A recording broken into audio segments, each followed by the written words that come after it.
Hello children, क्या हाल चाल है? लॉन्ग टाइम नो सी।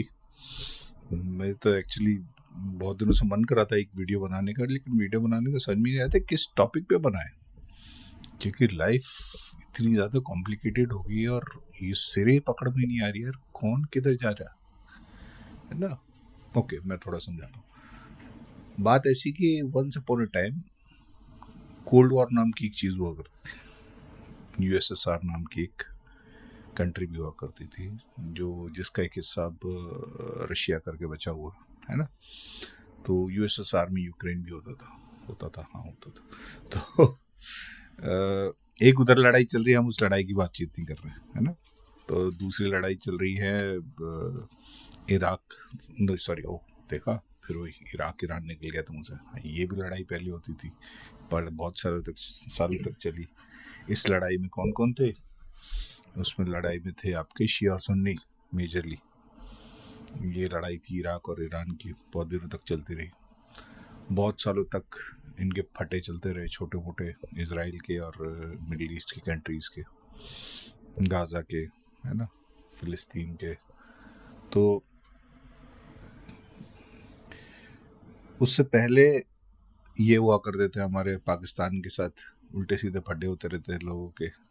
पहले अफ़गान यूएसएसआर के खिलाफ अफ़गानिस्तान में पैसे दे के Charlie Wilson war I keep recommending, American ने जाके पहले वो लड़ाई चढ़वाई, जिसमें जूस ने सपोर्ट किया था पाकिस्तान को कि जाइए आप अपने वेपन्स लेके, ये रहे वेपन्स, इन्हें लेके आप जाके अटैक कीजिए।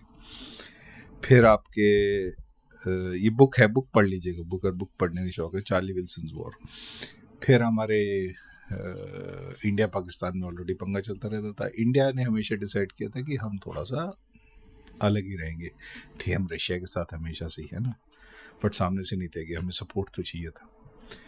ईरान हमेशा से पाकिस्तान के साथ रहा है, ठीक है, जब तक इनके इंटरनल पंगे नहीं होने शुरू हुए, ये बलूचिस्तान और अपना क्या कहते हैं ये शिया सुन्नी वाले। बिकॉज पहले पाकिस्तान भी खुदा हाफिज था, है ना, फिर वो अल्लाह हाफिज हो गया, सुन्नी हो गया जिया उल हक के बाद।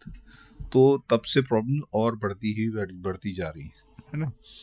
तो धीरे धीरे करके बहुत सारी चीज़ें एक्सपैंड ऐसे कर रही है कि दुनिया चेंज हो गई है। सिंपल नहीं रहा है। पहले सिंपल था, या तो आप यूएसएसआर के साथ हो या आप अमेरिका के साथ हो। तीसरा कोई ऑप्शन था तो इंडिया के पास था, नॉन अलायंस वाला, है ना, वो जो भी था भी नहीं, बेसिकली कहने की बात है। तो हमारे आज के समय में क्या चल रहा है, ईरान और इजराइल लड़ रहे हैं, जो लड़ाई बहुत सालों से लगता था कि होगी, कब होगी कैसे होगी ये नहीं पता था, है ना। तो और इतनी दूर दूर से मिसाइलें चला रहे हैं, 1500 किलोमीटर दूर दूर से पंगे कर रहे हैं, सिर्फ इसलिए कि हमारे जो नेतन्याहू साहब है, जो पिछले 10 साल से 20 साल से बोल रहे हैं कि ईरान ने बॉम्ब बना ही लिया। तो फाइनली उनके हिसाब से ईरान ने बॉम्ब बना भी लिया होगा, बट एक्चुअली न्यूक्लियर पावर सिर्फ डिटरेंट है आज की डेट में, कि लड़ाइयाँ ना हो, बड़ी लड़ाइयाँ ना हो, स्कर्मिश हो जाए। जैसे इंडिया और पाकिस्तान में हम 6 मिसाइलें 10 मिसाइलें इधर चला चला के एक दूसरे को बोल देते हैं, ए जंग हो गई है, ये वाली जंग हो गई है, ये वाली जंग हो गई है ना। जैसे कि स्कर्मिश ही है जो अभी हुआ है, it is not a war, but I don't know दोनों कंट्री क्यों से वॉर करने पे तुली हुई। खर्चा हो गया उन्हें ज़्यादा, हम मिडिल क्लास लोग हैं, थोड़ा पैसा ज़्यादा लग गया तो कहते नहीं है, ऐसे शादी कर लो तो इंडिया के बनियों की शादी में से ज़्यादा खर्चा हो जाता है। एनीवेज, तो फिर जी, हाँ पहले तो अब इन दोनों की लड़ाई हो गई है। अब इधर से हमारे डील मेकर भाई साहब पहले बैठे ट्रम्प साहब, उनको ये समझ में नहीं आ रहा है किसकी कहाँ कहाँ पे मैं डीले बनाऊँ। वो हर जगह से, वो बेचारे को कोई नोबेल पीस प्राइज़ दे भी नहीं रहा है ना, और उसको पता देगा भी नहीं कोई। वो हमेशा इस चक्कर में लगा रहता है कि भाई कोई जाके मेरे को, उसको बेसिकली ओबामा बनना है, और उसे ओबामा को बनने दे नहीं रहा, है ना। उसके साथ 3-4 पंगे, उसने अपने बच्चे भी सेट करने हैं, उनको भी काम धंधे लगा के देने हैं, है ना। प्रेसिडेंट बना हूँ तो 4-5 क्रिप्टो चलवा दूँ। उसने क्रिप्टो चलवा दिया अपने लड़के का पाकिस्तान की हेल्प से, और अपना मोबाइल फ़ोन की कंपनी खोल दी है कि अपने लोगों को बोल दिया कि भैया बेचो। उसको पता है अगली कोई टर्म है नहीं उसके पास, so he just want to abuse the power as much as he can. तो उसको जो पर्सनल बेनिफिट दे रहा है वो उसके साथ जा रहा है ना। चीन ने मना कर दिया होगा कि भाई हम तो नहीं करते तेरे साथ, तो उसने चीन की स्थिति फिर नहीं डिसाइड कर लिया। इंडिया ने बोला कि भाई हम पे तो है ही ना, हम तो कर ही नहीं सकते, तो हम तो बस बताओ क्या करना है जी मालिक। तो हमारे मोदी जी ने उनको यारी दोस्ती में कुछ ऑफर किया होगा, तो उन्होंने कहा नहीं नहीं कुछ बड़ा चाहिए, तो उन्होंने मना कर दिया होगा।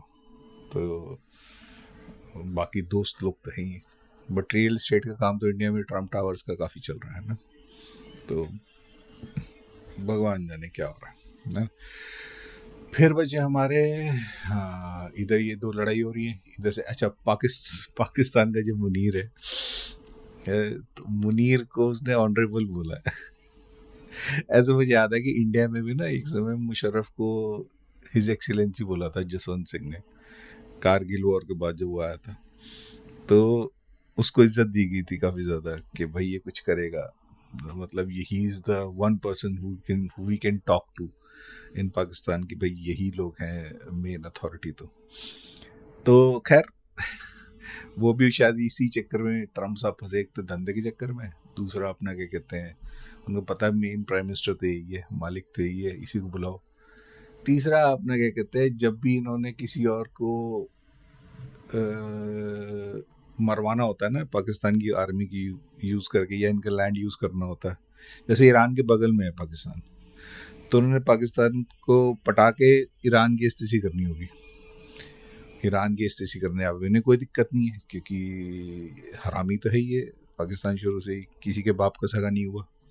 उम्मा की तो इस्तीसी, उम्मा की अम्मा की माँ बहन करने में तो ये सबसे आगे। तो उसने बोला कि ये तो शिया हैं, इनके मार देते हैं।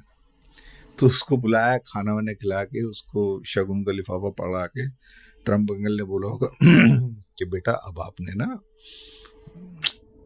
हम आपके एयर बेसिस यूज़ करेंगे और आपने वहाँ से चुपचाप करे, कुछ बोलना नहीं है, नहीं तो फिर पिस्तौल लगा दी जाएगी तुम्हारे कनपट्टी पे, और हम वहाँ से अब चलाएंगे न्यूक्लियर वेपन के ऊपर हमला करेंगे।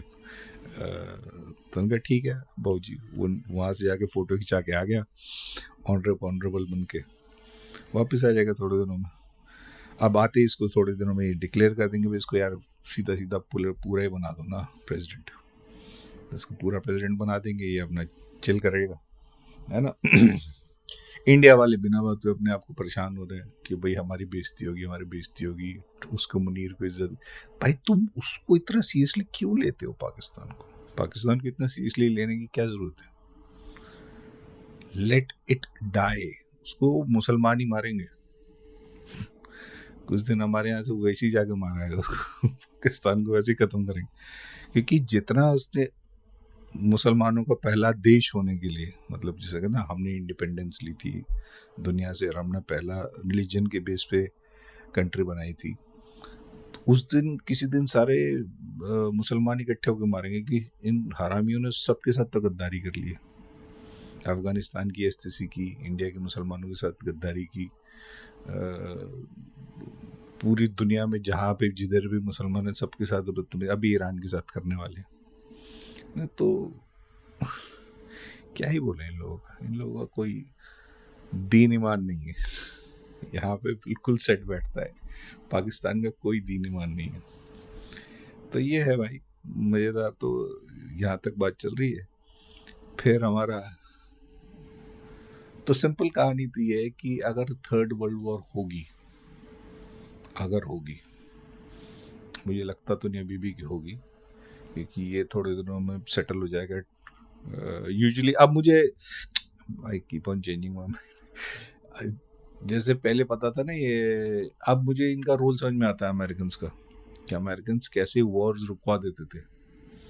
पोपा अमेरिका का काम ही ये था कि दुनिया भर की लड़ाइयाँ रुकवाना। तो पहले वो हर एक आदमी 2 थप्पड़ मारने के बाद क्लास में टीचर के पास भागता है, वैसे सब पूरी दुनिया भागती है अमेरिका के पास। अच्छा, अब जो क्लास में टीचर बैठा है वो है थोड़ा डील मेकर, वो कहता भैया मेरे को कौन सी डील दे रहे हो, मेरे बेटे का धंधा कौन सा सेट करा रहे हो, है ना। और मेरा क्या होगा रिटायरमेंट के बाद, मुझे भी तो धंधा चलाना है ना कोई। अपने यहाँ ज़मीन दे तो मुझे टर्म ट्रैवल लगाने दो, या लाइसेंसिंग ले लो मुझसे, है ना। मैं बिल्डिंग पे, तुम्हारी कोई भी बिल्डिंग बनाओ उस पर ठप्पा लगा दो ट्रम टावर का, उस पर मैं मोटे पैसे लूँगा तुमसे 10%, तुम बेचते रहो, किसी भी चीज़ पे लगा लो। तो डील मेकर है भैया, वो डील बनाते रहेंगे और हम लोग ऐसे लगे रहेंगे ना।